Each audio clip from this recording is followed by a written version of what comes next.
les missionnaires, étant donné que c'est la journée missionnaire aujourd'hui, eh bien on dit que c'était une bonne idée que ce soit moi qui fasse la réunion. Et ça tombe bien parce que depuis quelques jours maintenant, avant même la convention, j'étais en train d'écrire quelque chose sans savoir que j'allais prendre la parole. Et je dois vous dire dans le Seigneur que ça tombe vraiment à pic. Alors je vais donc vous parler ce matin de tout mon cœur, je vais le faire. Je ne vais pas vous demander de dire Amen, par exemple. Vous le direz si vous voulez. Si vous sentez que votre cœur, eh bien, il a envie de crier Amen, vous direz Amen. Mais ça ne changera rien à ce que je dois dire.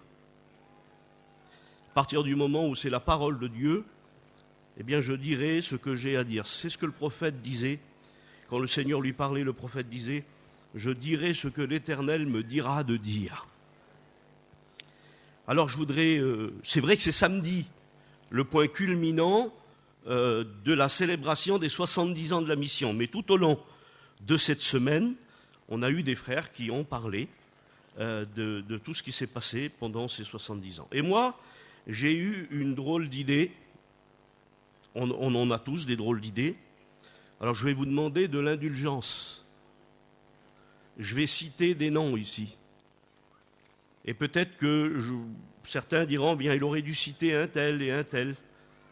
Mais depuis 1950 à 1960, il y a quelques dizaines de serviteurs de Dieu qui se sont enlevés dans les 10 ans. Et je ne peux pas citer tout le monde. Donc je vais citer quelques-uns des premiers. Par honneur pour la famille et par honneur pour ces serviteurs de Dieu qui ont travaillé vaillamment à la cause de Jésus-Christ dans notre mission. Alors, je voudrais vous lire un verset. Vous savez qu'on n'a pas le droit d'ajouter et on n'a pas le droit de retrancher la Bible. Donc, en aucune façon, je ferai ça. Mais on peut, en avertissant le peuple et ceux qui nous écoutent, on peut transposer un verset, on peut expliquer une vérité avec d'autres mots, tant que la vérité est respectée de la doctrine et de la parole du Seigneur. Par exemple, Jésus prenait des paraboles pour parler. Et c'est précisé dans l'évangile de Marc, il parlait selon la capacité, il s'agit du peuple, qu'ils avaient à comprendre. Selon la capacité qu'ils avaient à comprendre. Alors Jésus inventait des histoires, des paraboles, on appelle ça. Il mettait en scène des histoires pour être sûr que ceux qui étaient en face de lui eh bien, puissent saisir le message du Seigneur. Je suis sûr, par exemple, qu'il devait y avoir plein d'agriculteurs quand il a parlé des 4 terrains, de la parabole des quatre terrains avec la semence. Quand il s'est comparé aux bergers, il a dû voir quelques bergers qui étaient là. Et il savait quel langage qu'il devait prendre pour faire parvenir la parole de Dieu afin qu'ils la comprennent. Eh bien, moi, je voudrais vous lire un verset et je vais le transposer. Je ne vais pas l'inventer, je vais le transposer, c'est-à-dire je vais l'expliquer d'une autre façon. Alors, je vais essayer de trouver dans l'Ancien Testament le livre de Job et je vais vous lire les premiers versets. Il y avait dans le pays de Ur un homme qui s'appelait Job. Cet homme était intègre et droit, il craignait Dieu et se détournait du mal. Il lui naquit 7 fils et 3 filles. Et Job possédait, alors ce n'est pas la peine que je cite tout, une multitude de richesses. Je transpose le verset maintenant. Il y avait dans le pays de France une mission qui s'appelait Vie et Lumière. Elle était intègre, droite, elle craignait Dieu et elle se détournait du mal. Et lui naquit à cette mission 7 fils et 3 filles. Je voudrais vous parler des 7 fils et des 3 filles de la mission. Que Dieu soit béni. Nous connaissons tous l'histoire de Job pour les difficultés rencontrées, la peine, la souffrance que cet homme de Dieu a dû endurer. Mais si on devait résumer le livre de Job, et ça j'ai retenu ça du frère Jimmy, Job se tient en 2 mots. L'histoire ou le livre de Job, eh bien, se résume en 2 mots. Si c'est possible qu'un homme soit agréable au Seigneur. Vous avez compris là ? Parce que l'histoire de Job, eh bien, on voit bien que Dieu décide de ne plus le bénir.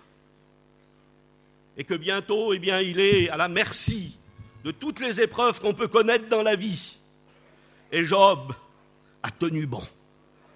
Alors, le livre de Job se résume: si un homme, une femme peut être agréable à Dieu si elle le décide, que Dieu soit béni. J'ai pris des renseignements auprès des plus anciens, et je ne pense pas me tromper, mais si je fais des petites erreurs, donc je vous redemande de l'indulgence. Il y avait dans le pays de France une mission qui s'appelait Vie et Lumière. Je ne veux pas qu'on fasse comme les catholiques, idolâtrer la mission, parce que ce n'est pas la mission qu'on idolâtre. Ce n'est pas la mission notre idole. Notre idole, pardonnez-moi, c'est peut-être pas bon ce que je dis, mais notre roi, notre maître, eh bien c'est Jésus. Et c'est lui que nous devons servir. Mais que voulez-vous, on le sert dans une mission qui s'appelle Vie et Lumière, on ne va pas s'appeler Tartampion. Alléluia, je suis fier de Vie et Lumière comme vous tous. Les catholiques en sont venus à idolâtrer les murs et les églises parce qu'ils ont donné un accès plus important aux murs qu'ils ne devaient avoir. Eh bien nous, on va changer de chapiteau. C'est pas pour ça qu'on va mettre des idoles partout en dessous. On achète un nouveau chapiteau parce que celui-là, il est trop petit. Un point, c'est tout. Mais notre mission, entre guillemets, je ne veux pas faire de jeu de mots, c'est de servir Jésus. Alors, 7 fils et 3 filles. Je vous nomme les 7 fils et je vais vous parler de quelques mots sur chacun d'entre eux. Les manouches, les Roms, les voyageurs, les Espagnols, les Catalans, les Yéniches et les Gadgets. Parce que nous avons des frères sédentaires et c'en est un qui a commencé l'œuvre de la mission. Et je pense là au frère Clément Le Cossec. Le début de l'œuvre a démarré avec une famille de manouches que vous connaissez tous pour en avoir parlé 1 milliard de fois. Cette famille, c'était la famille Duville. Est-ce qu'ils sont parmi nous ce matin? Levez voir la main, frères et sœurs Duville. Il y en a. Pourquoi le Seigneur a commencé par cette famille? Pourquoi famille Duville et pas Winterstein, Mayer ou Desbarres? Je pense qu'on ne peut pas répondre avec affirmation. Pourquoi Jésus a choisi la famille Duville pour commencer le réveil dans la mission? Mais moi, je pense à un point qui a chez les Duville et que le Seigneur s'en est servi. À mon avis, il faut dire, mes frères et sœurs, que même à l'époque, eh bien, c'était une famille qui avait une qualité, c'était leur simplicité. Et souvent, le Seigneur démarre avec les choses simples. N'est-il pas écrit qu'il a choisi les choses simples, ou faibles, ou sans culture, pour justement contredire ceux qui ont de la culture? Comprenez bien qu'avec un fort, le Seigneur ne peut pas manifester sa force. On va dire, celui-là, il a des bras comme ça, c'est normal qu'il lève le poids. Mais imaginez que c'est un petit enfant d'1 an. Eh bien, on voit le miracle. Eh bien, Dieu a choisi les simples. Et je pense à ce verset du psaume 119. La révélation de ta parole est claire, elle donne l'intelligence aux simples. Et cette famille tellement simple a été sujet de bénédiction pour nous tous. Que Dieu soit béni. Les premiers serviteurs de Dieu. Alors tant pis, je cite les noms qu'on m'a donnés, mes frères et sœurs. Mans, bien sûr, le vieux Morche, Laurent Elfric, Masson, le vieux Carlo, le frère Pinard, André Raquignard, Tutur et Lily. Peut-être que quelques-uns s'inscrivent dedans, mais ne soyez pas vexés, l'idée c'est pas de citer tout le monde, c'est de citer les premiers. Je pensais à ça l'autre jour, et que ça me faisait du bien, Seigneur. Vous savez, dans l'histoire de Paul, dans les Actes des Apôtres, il est écrit qu'à un moment donné, quand ils ont fait naufrage, Paul faisait partie des naufragés, quand ils sont venus dans une île qui était habitée par des barbares, ça veut dire des gens sans culture, eh bien, à un moment donné, la Bible déclare que tout Paul qu'il était, il est venu se chauffer auprès du feu des barbares, les barbares allumés. Alors, c'est pas péjoratif, barbare. Barbare, ça veut dire qu'ils ont été élevés selon leur culture, selon leurs connaissances, selon leurs petites traditions. Ils n'en avaient pas d'autres. Tout le tour, c'était de l'eau. Alors ils vivaient d'après leurs connaissances et leur culture. Eh bien, je pensais à ça. Tout Paul, il y a des Pauls parmi nous. Moi, je vous le dis, il y a des grands serviteurs de Dieu. Il y a des grands ministères parmi nous. Et que Dieu les bénisse. Mais ce n'est pas vous qui avez allumé le feu. C'est les premiers. C'est les barbares, entre guillemets, ceux qui savaient à peine lire et écrire. Et qui ont, eh bien, merci Seigneur, à cause de Jésus, allumé. Pensez pas à Johnny, hein, mais ils ont allumé le feu. Que Dieu soit béni. Alors je regarde et puis je dis, je voudrais dire les autres familles de Marnouche. Je voudrais dire aux Roms, vous êtes là les frères Roms, hein? Je voudrais dire aux voyageurs, je voudrais dire aux Espagnols, aux Catalans, aux Yéniches. Nous devons dire merci à la famille Duville. Car quelque part, si nous sommes là, c'est à cause d'eux. On dit, n'oubliez pas les anciens, respectez les anciens, bien sûr qu'il faut le faire. Que Dieu permette qu'on garde cette valeur le plus longtemps possible, parce que tout est en train de disparaître. Mais on va essayer d'honorer les anciens le mieux qu'on le peut, sans les idolâtrer, sans faire le culte de l'homme. Mais j'aimerais dire que la famille Duville a été le sujet de bénédiction pour chacun d'entre nous.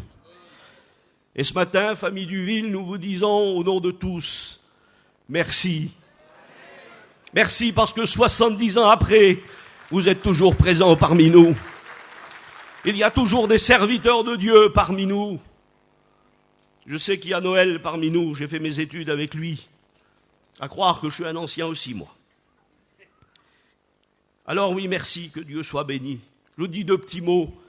Tout de suite, eh bien, les Roms n'ont pas mis longtemps à s'engager après les Marnouches, ou presque en même temps. Les Roms. J'ai mis ici les Roms, et que Dieu les bénisse. Ils ont tout de suite enclenché le pas. Tout de suite se sont convertis quelque temps après. Et j'ai appelé les frères, tels que Juanito et d'autres frères qui connaissent bien les Roms. Et j'ai dit, Seigneur, je vais prendre ces renseignements-là. Et j'ai dit, frères, les premiers serviteurs Roms, qui ils ont été? Quel est leur nom? Et on m'a cité Loulou de Méter, Matteo Maximov, Nono de Méter, Stévo de Méter, Léon de Méter, Yayal, Galu, Berthaud, Papaye, Finance. Que Dieu bénisse ces serviteurs de Dieu qui ont été vaillants et qui ont permis à ce que ce peuple vienne en grand nombre. Mais les Roms, eh bien, ont fait un pas de plus. Ils ont progressé. Et aujourd'hui, eh bien, les Roms sont parmi nous en nombre au niveau de leur église. Les Roms sont parmi nous en nombre au niveau des fidèles. Les Roms sont parmi nous en nombre, et je le sais pour être le responsable de l'action missionnaire. Beaucoup de Roms sont dans les pays étrangers, essayant de sauver leur famille et leur peuple. Il y a même, sans faire la guerre à notre convention à nous, eh bien les Roms ont leur convention, que Dieu les bénisse. Frères Roms, on a des comités différents au niveau de l'action missionnaire, c'est normal, car on connaît nos gens. Mais nous sommes un en Jésus-Christ. Nous servons le Seigneur dans une même mission.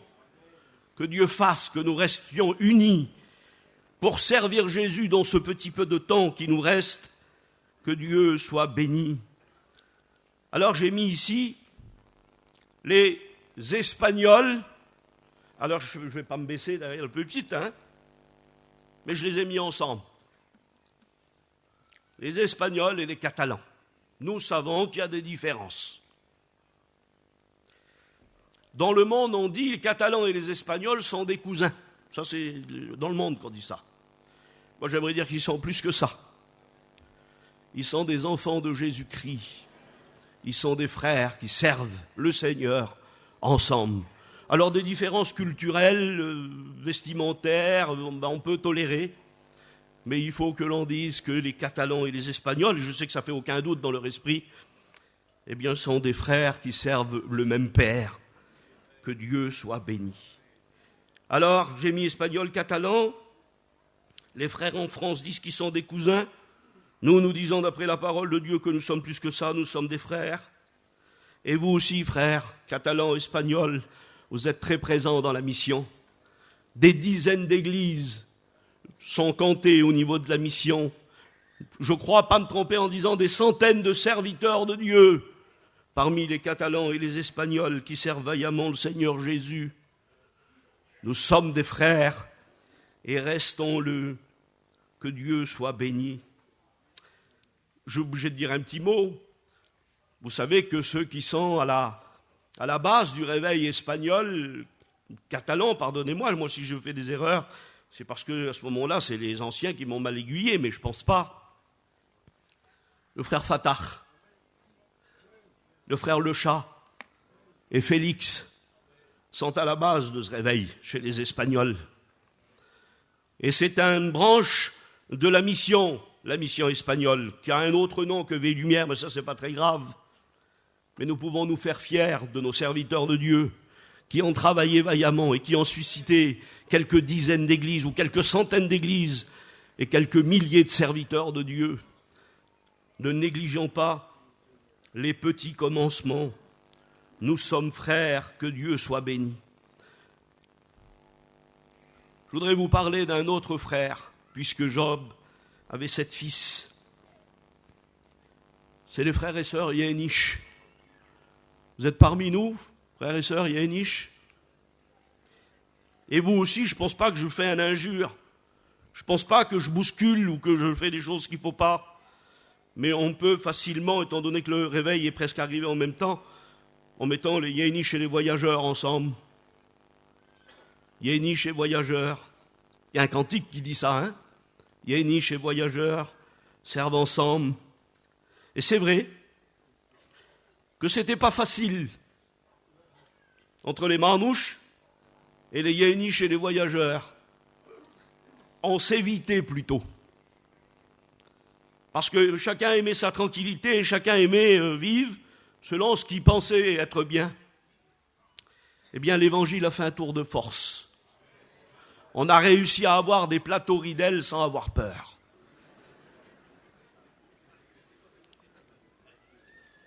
On va même jusqu'à les prendre dans nos bras et les embrasser de tout notre cœur. Car les Yénish et les voyageurs sont aussi nos frères. Que Dieu soit béni. Le réveil n'est pas fini chez vous. Chez nous non plus, bien sûr. Mais il y a un tas de voyageurs à contacter. Il y a un tas de Yénish à contacter. Et permettez-moi de citer les noms qui ont été à la base de ce réveil. Jacques Haquel, qui nous chantait la tyrolienne. Et puis aussi Mimile Dufresne, qui ensemble, ces frères-là, ont fait un duo du tonnerre et qui ont réussi, parce que c'était leur peuple, à témoigner, à prêcher. Et aujourd'hui, je ne sais pas si vous voyez le changement, non pas parce qu'on n'est pas nombreux, mais l'année dernière, ou il y a quelques mois, on était très nombreux à la retraite spirituelle. Vous avez remarqué qu'on n'écoute plus les boum, boum, boum le soir, ceux qui mettent la musique à fond, hein, parce que l'évangile a pénétré.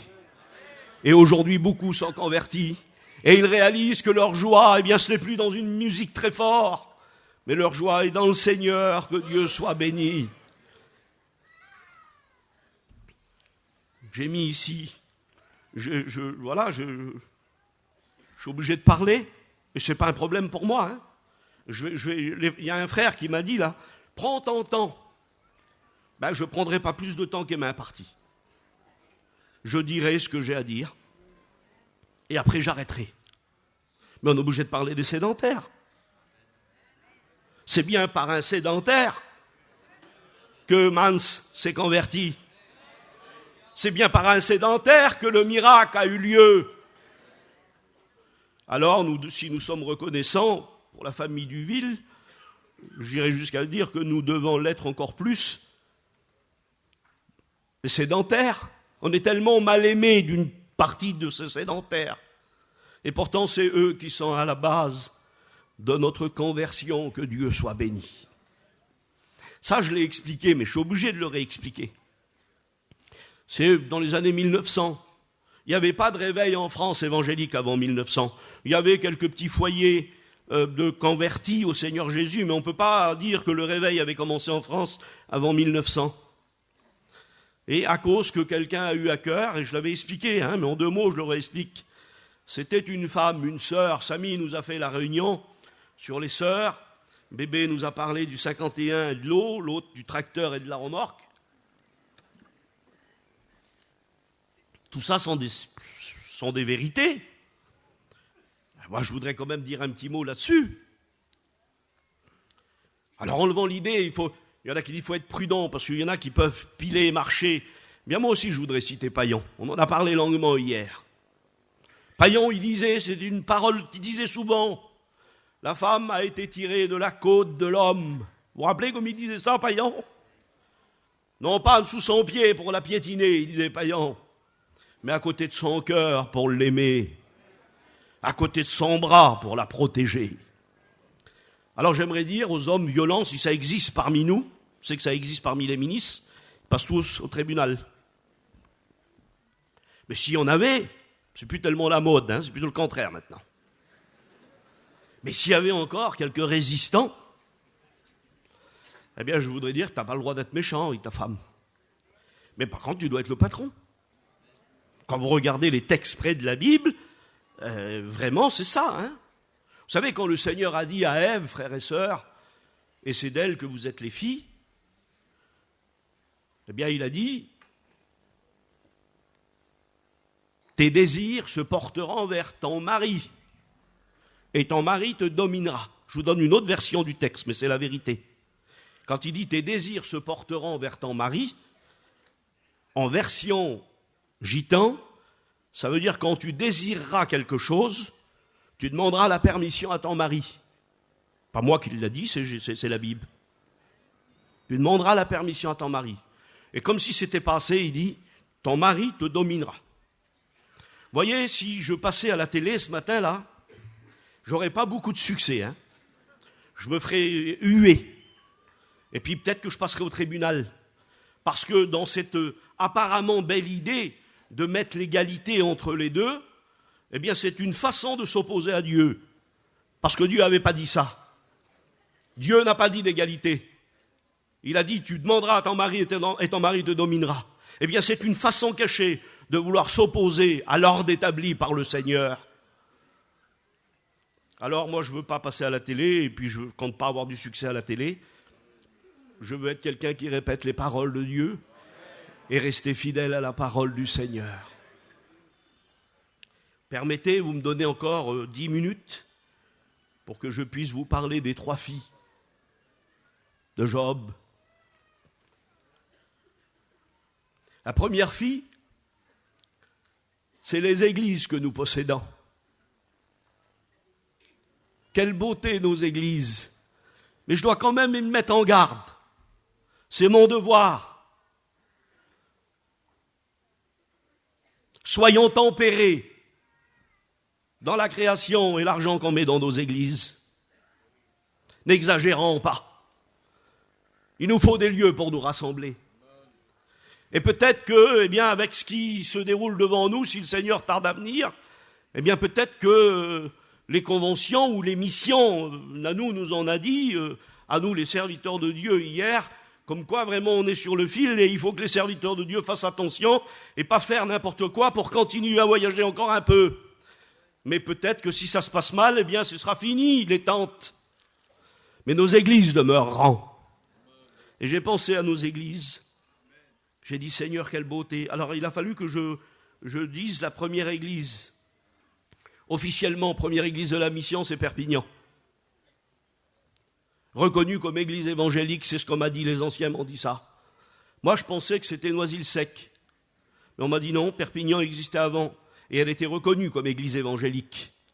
Alors que Noisy-le-Sec, c'était la maison des parents à Loulou de Méter et c'était un point de réunion. Mais ce lieu n'était pas encore reconnu comme église évangélique.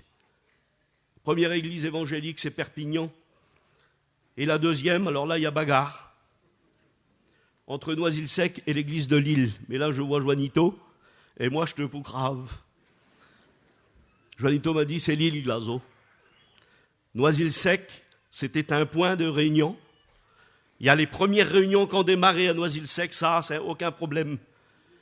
Mais l'église en région parisienne reconnue comme église évangélique, ce fut l'église de Lille. Ça a démarré tout doucement. Perpignan, Lille, et puis on va mettre Noisy-le-Sec en troisième, puisque cette demeure familiale est devenue après, eh bien, une église évangélique. Que Dieu soit béni. Le deuxième fils, c'est l'école biblique. On ne pourrait pas continuer la mission sans l'école biblique, comme on ne pourrait pas continuer sans les églises. C'est l'école biblique. Alors je sais, je veux m'embêter personne, parce que si je vous embête à vous, je m'embête à moi. Mais c'est vrai qu'on aurait besoin d'une solution miraculeuse. Parce qu'il y a plein de frères qui veulent servir Jésus. Mais étant donné que nos lieux ne sont pas appropriés, eh bien on est obligé de faire avec ce qu'on a pour l'instant. Mais en tous les cas, l'école biblique, ce n'est pas une usine qui fabrique des serviteurs de Dieu. L'école biblique est là pour enseigner ceux qui ont reçu l'appel venant du ciel. Ceux à qui Jésus a dit, toi, tu me serviras. Voyez la différence qu'il y a entre vous, l'église de Jésus-Christ, et les serviteurs de Dieu, qui sont incorporés à l'église. On ne peut pas dissocier les serviteurs de Dieu de l'église. Mais quand même, la Bible différencie l'église des ministères, puisqu'il est écrit comme ça. Le Seigneur a donné à l'église un. Vous voyez, un. Qui? Les ministères. Apôtres, prophètes, évangélistes, pasteurs, docteurs. Donc, d'une certaine façon, tout en faisant partie, nous sommes différents. Eh bien, j'aimerais vous dire que ces 5 ministères, vous le savez, mais je le répète, c'est pas nous qui disons, toi tu seras pasteur, toi tu seras évangéliste, toi tu seras docteur, ou toi tu seras apôtre. C'est le Seigneur qui donne les ministères. Et puis il y a des étudiants, alors je ne dirai pas, je ne veux pas choquer ni blesser, qui écoutaient un de nos vieux frères apporter l'étude des 5 ministères. Et puis ce frère-là faisait des notes sur son cahier. Et il disait à l'autre à côté, il disait, moi sur tout ce que le frère il a dit, là j'ai repéré, j'en ai 3. Il était encore sur les bancs de l'école biblique et il en avait 3. On pense que le ministère d'évangéliste, par exemple, eh bien c'est le ministère le plus commun. Et à cause que c'est le plus commun, eh bien on voudrait un petit peu d'exception. On vise d'autres ministères. Mais j'aimerais vous dire, frère, que le ministère d'évangéliste, s'il est plus nombreux parmi nous, c'est parce que c'est le plus important. C'est à cause des évangélistes que les âmes sont sauvées. C'est à cause des évangélistes que nos églises se remplissent. C'est à cause des évangélistes qu'on a des baptêmes faits au nom du Père, du Fils et du Saint-Esprit. Alors ne négligez pas ce ministère. Jésus s'est comparé comme ce ministère-là quand il a dit « un semeur sorti pour semer ». Eh bien, un évangéliste, c'est un semeur qui a reçu beaucoup de semences. Et le Seigneur lui a dit « va dans le champ et sème ». J'ai cité Payan tout à l'heure. Je voudrais citer Jimmy. On se rappelle tous, mais ça fait toujours du bien. C'est comme la parole de Dieu, les mots de ces frères-là. On peut les citer et les reciter et ils nous font toujours du bien. Jimmy disait, peu importe le style qu'on a quand on s'aime. Pardonnez-moi, il disait, même si ta main elle est tout tordue, même si tu es handicapé, parce que dans le ministère, pardonnez-moi, je ne veux pas blesser, mais il y en a qui ce sont des orateurs, que Dieu les bénisse. Il ne s'agit pas de leur jeter la pierre, mais ils ont une qualité, ils savent faire comprendre quelque chose, et puis ils parlent vite et bien. Et il y en a d'autres pour qui c'est un petit peu plus difficile. C'est comme un petit handicap, un peu comme Moïse, Seigneur. J'ai la langue attachée à mon palais. Mais le Seigneur t'a donné un sac de semences, frère. Eh bien, planche ta main, même si elle est un petit peu tordue. Et même si t'as pas le beau style pour la semer. C'est ça qu'il disait Jimmy. Il dit, laisse-la tomber devant tes pieds. Car la puissance, elle n'est pas dans ta main, mais elle est dans la semence. Je voudrais dire à ceux qui se sentent distancés parmi nous, Les serviteurs de Dieu qui ont presque envie d'arrêter bien des fois, à cause qu'ils sont découragés et qui disent « mais c'est pas possible ». Ils sortent où ces prédications-là, ce frère-là? À chaque fois, ils visent dans le mille. Et moi, j'ai plein de difficultés pour prêcher. Frère, la semence, c'est elle qui a la puissance. Laisse-la tomber devant tes pieds, elle portera son fruit. Que Dieu soit béni. Merci pour l'école biblique, qui est un moteur indispensable dans la mission. Et le jour où il n'y aura plus l'école biblique, ça veut dire que la mission aura disparu. Et si elle disparaît, c'est parce qu'elle aura été enlevée. Sinon, elle demeurera. L'école biblique aussi, ainsi que nos églises. Que Dieu soit béni. Nous avons des enseignants et nous en avons une belle équipe. Que Dieu les bénisse. Vous avez tous dit comme moi, quand Payan va partir, quand Jimmy va s'en aller, le frère Balo, qui est venu trop vieux maintenant, il s'est mis de côté, que Dieu le bénisse. Il y a l'homme de fer qui nous reste avec Tarzan. Mais il y a aussi Michel qui fait partie des hommes d'âge, excuse-moi Michel, hein, mais qui est là présent parmi nous. Mais il y a une jeune équipe qui a tout de suite pris le relais. Et elle est parmi vous ce matin. Priez pour ces frères qui ont une grande charge. Croyez-moi que des fois on doit s'unir et s'opposer au vent contraire. Car le diable souffle fort pour les fausses doctrines. Vous savez, la Bible parle de doctrine de démons, de doctrine pernicieuse. Pardonnez-moi, c'est pas l'église satanique qui est désignée là. Celle où vous rentrez dedans, c'est en rouge, et il y a des croix à l'envers, et puis il y a des espèces d'étoiles diaboliques là, ou des signes sataniques. C'est pas ça les doctrines de démons. Les doctrines de démons, c'est ça, où c'est ce qu'on voit et qu'on n'est plus capable de discerner qui est le vrai et qui est le faux. Parce qu'il y en a qui sont capables de dire Alléluia, et qui sont animés de mauvaises pensées. Leur idée, c'est de déformer l'Écriture. Leur idée, c'est d'introduire de fausses doctrines, afin que toute la gloire ne revienne plus à Dieu et à Jésus, mais à autre chose. Beaucoup de mouvements qui étaient dans la vérité se sont détournés. Vous savez ce qu'on dit? Mais nous, on n'a pas à se fracasser, on a encore 30 ans, et je crois que Jésus va revenir avant, c'est ma foi. Mais on dit que les mouvements, ils ont tenu une centaine d'années, et après ils ont dévié. Nous, on a 70 ans, on n'a pas encore 100 ans, il nous reste 30 ans avant de dévier. Mais je pense que les frères sont là, avec les serviteurs de Dieu. On va faire bloc et on ne va pas se laisser dévier. Une seule chose compte pour nous, c'est la parole de Dieu. Que Dieu soit béni. La troisième fille.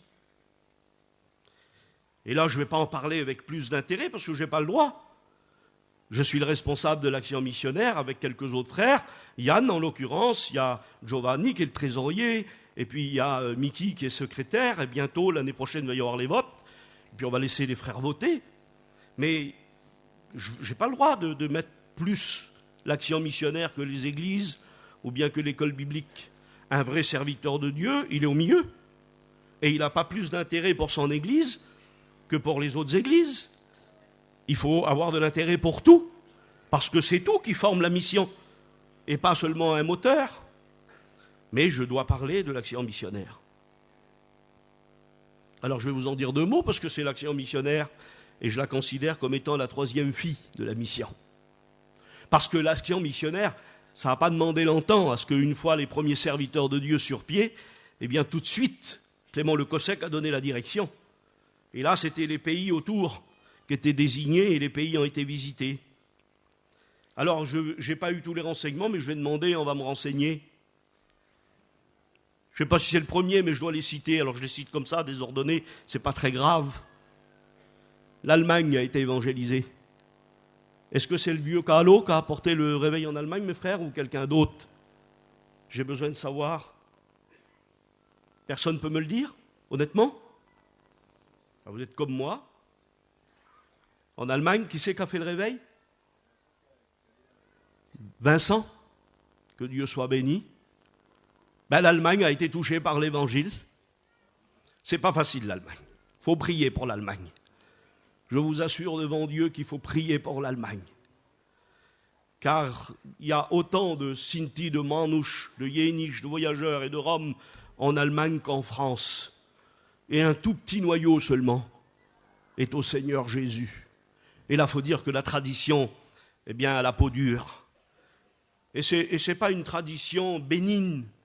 C'est pas une petite tradition qui fait que, je sais pas, qu'on pourrait facilement accepter parce que ça vient pas contrecarrer l'écriture.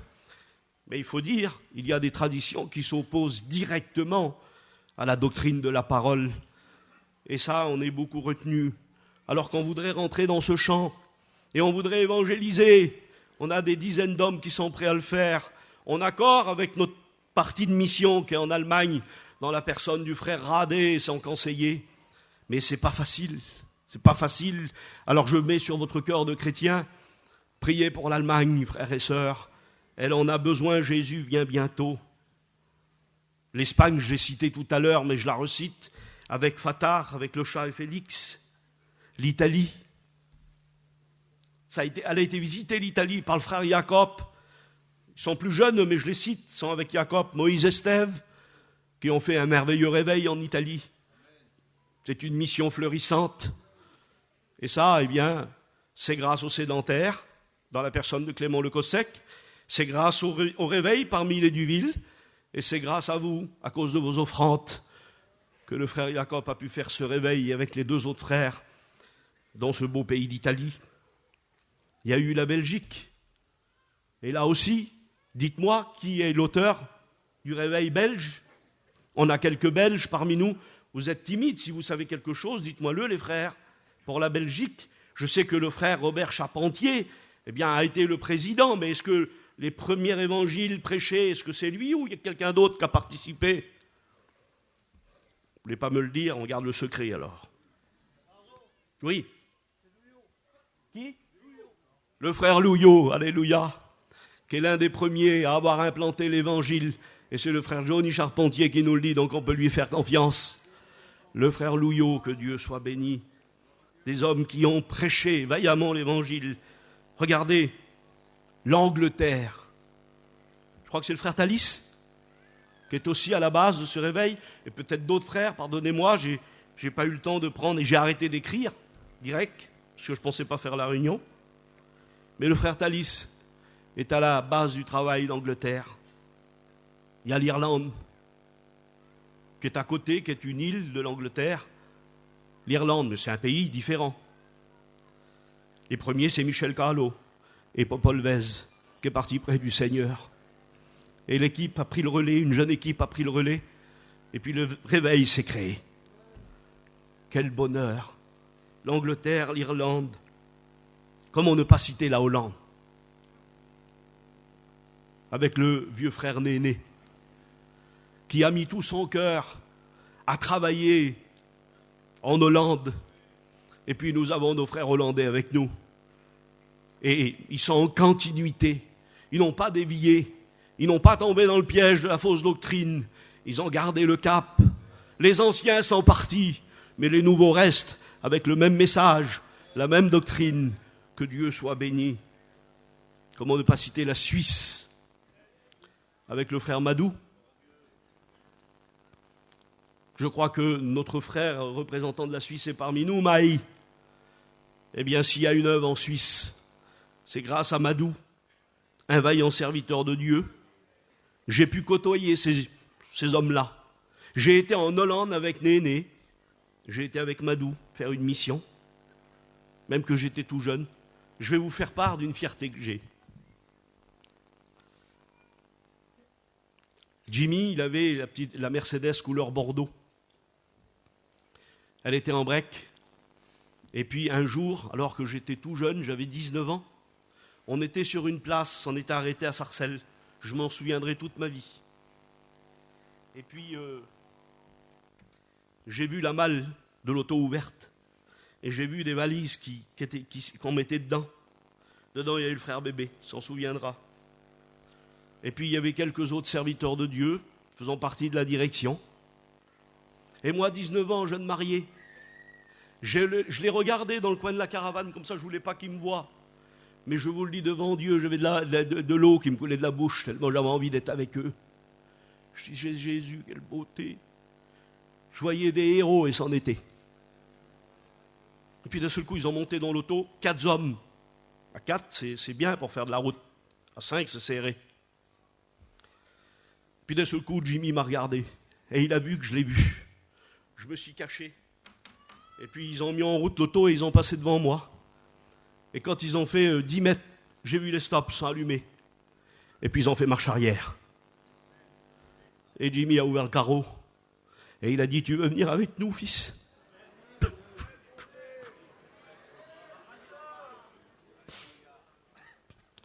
J'ai dit oui.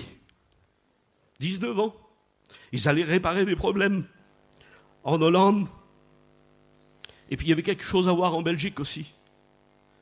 Et j'ai monté au milieu de ces hommes-là. Tout serré, je me suis fait tout petit. Pas de valise, même pas un gant de toilette. Je suis parti à l'aventure. Ma femme me dit sur moi, tu vas où ? Et j'ai ouvert le carreau, j'ai passé la tête. Et j'ai dit, je sais pas.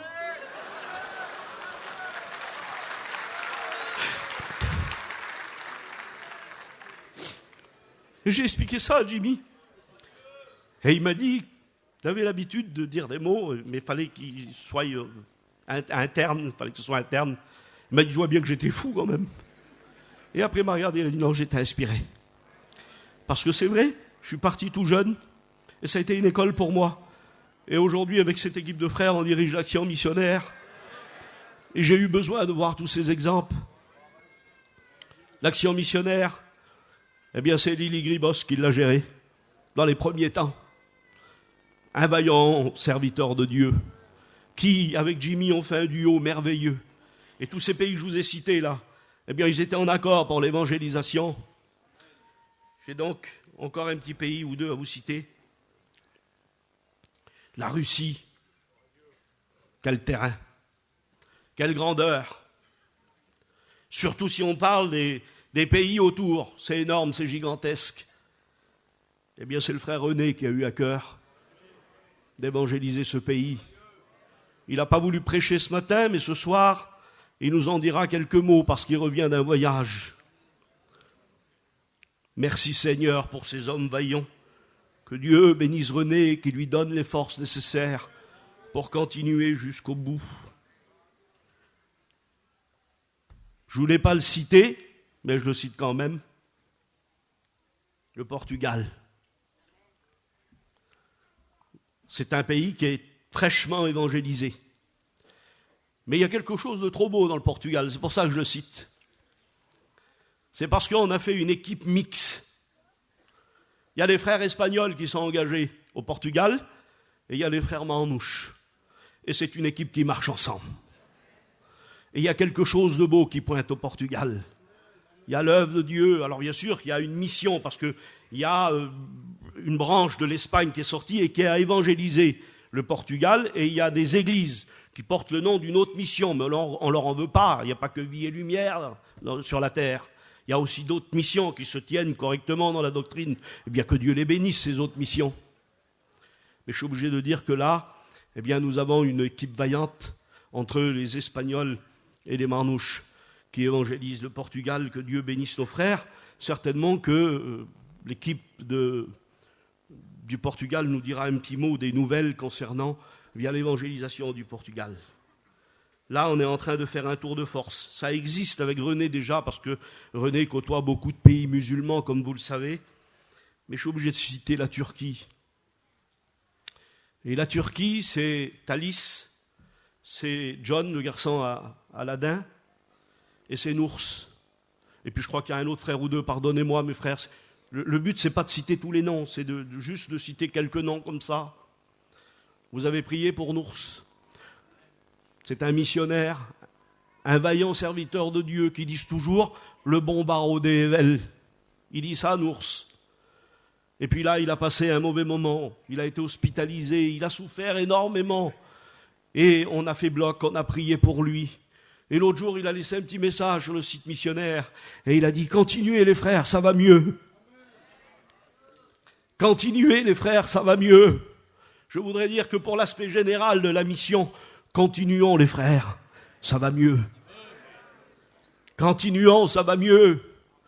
Je Je voudrais vous dire que pour la France, qui reste un pôle important d'évangélisation, eh bien, on est en train de voir des familles, des régions, qui n'ont jamais abordé la mission, qui ont refusé de s'arrêter avec des chrétiens. Et je ne vais pas citer des régions pour peut-être offusquer les gens, mais on connaît quelques régions où c'est difficile, où on a pour bien quelques-uns interdit des fois les réunions. Eh bien, on est en train de voir ces hommes arriver. On est en train de les voir côtoyer les réunions. On est en train de les voir de se faufiler dans les missions. Et ils sont en train de se convertir. Que Dieu soit béni. C'est une preuve, frères et sœurs. Alors là, je vais arrêter. La différence, la grande différence qu'il y a entre Job, l'histoire de Job, et l'histoire de la mission, parce que je me suis inspiré de l'histoire de Job pour parler de la mission, eh bien, je voudrais vous dire que la différence, et je le crois, c'est pas pour vous faire plaisir, on n'a pas le droit de dire les choses pour faire plaisir. On devient un pasteur pommade, et un pasteur n'a pas le droit d'être pommade. Quand j'étais petit, moi, ma mamie elle me faisait des enveloppements. Je ne sais pas si vous savez ce que c'est.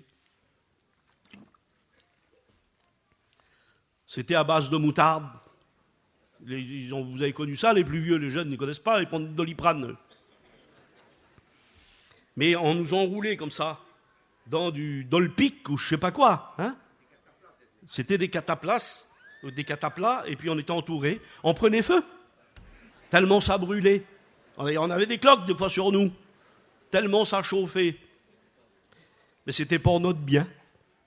Si tu as une cloque à cause du bien, bénis le Seigneur. Si ça brûle un peu, c'est pour pas que tu brûles plus.